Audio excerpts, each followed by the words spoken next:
परिचय। माँ, मैंने जो रोटी बेली वो गोल नहीं है, मैं क्या करूं? ठीक है, तुम बेली हुई रोटी को लोई बनाकर फिर से कोशिश कर सकती हो। माँ, क्या मैं ऐसा कर सकती हूँ? हाँ सीमा, ये एक ऐसा परिवर्तन है जो दोबारा किया जा सकता है। बच्चों, इस पाठ में हम अपने चारों तरफ हो रहे परिवर्तनों और प्रतिवर्ती तथा अप्रतिवर्ती परिवर्तनों की जानकारी प्राप्त करेंगे। उद्देश्य। इस पाठ के अंत में आप निम्न करने में सक्षम हो जाएंगे: हमारे चारों ओर होने वाले परिवर्तनों का वर्णन करना, प्रतिवर्ती परिवर्तनों की व्याख्या करना, अप्रतिवर्ती परिवर्तनों की व्याख्या करना, प्रसार का वर्णन करना, वाष्पन का वर्णन करना, परिवर्तनों पर एक नजर। क्या आपने देखा है कि बीज कैसे उगते हैं? एक और बिंदु जिस पर गौर किया जाना चाहिए ये है कि बर्फ कैसे पिघलती है और पानी बनकर यह नदी में कैसे बहती है। ऐसा कैसे हो सकता है?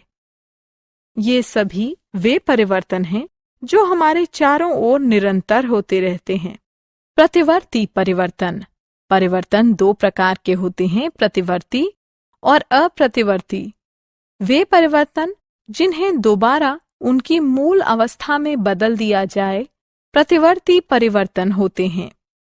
आइए हम इसे आजमाएं। कुछ रेत लें और इसे पानी में मिलाएं। पानी में मिल जाने पर क्या आप रेत को पानी से अलग रख पाएंगे? चलिए दूसरे को देखते हैं। किसी चॉकलेट को पिघलाएं।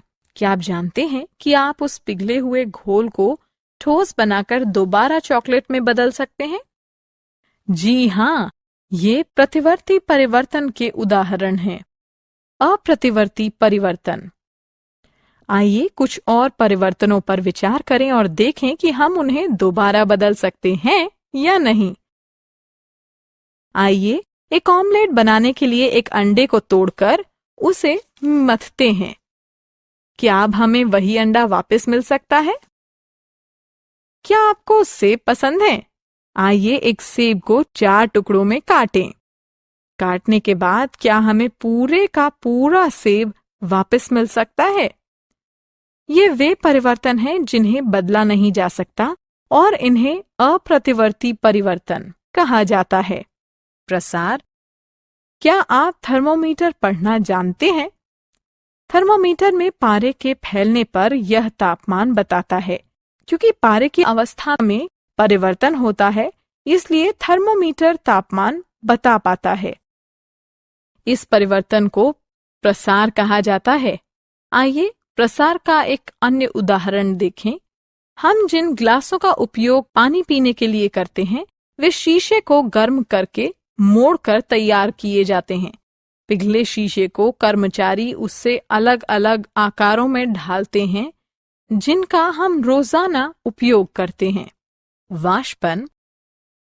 क्या होता है जब आप किसी कटोरे में पेट्रोल रखकर उसे धूप में छोड़ देते हैं? जी हाँ, कुछ समय के बाद आप देखते हैं कि पेट्रोल कम होने लगता है। ये परिवर्तन का एक उदाहरण है जिसे वाष्पन कहा जाता है। पदार्थों को मिलाना। 2 या 2 से अधिक पदार्थों को मिलाने पर परिवर्तन हो सकता है। उदाहरण के लिए, जब आप पानी और चीनी को मिलाते हैं तो चीनी पानी में घुल जाती है। चूंकि पानी के गुण में परिवर्तन हुआ है, इसलिए यह परिवर्तन अप्रतिवर्ती है। आइए एक और उदाहरण देखें। जब आप चाय की पत्ती गर्म पानी में मिलाते हैं तो आप पाएंगे कि पदार्थों को मिलाने से एक परिवर्तन होता है। इस स्थिति में यह परिवर्तन अप्रतिवर्ती है। सारांश। आइए हमने जो कुछ सीखा है उसे संक्षेप में दोहराएं। हमारे चारों ओर परिवर्तन होते हैं। ये परिवर्तन जिन्हें उनकी मूल अवस्था में दोबारा बदला जा सकता है प्रतिवर्ती परिवर्तन होते हैं। जिन परिवर्तनों में हमें मूल पदार्थ नहीं मिले वे अप्रतिवर्ती परिवर्तन कहलाते हैं। गर्म करने पर पानी वाष्प में बदल जाता है। इसे वाष्पन कहते हैं।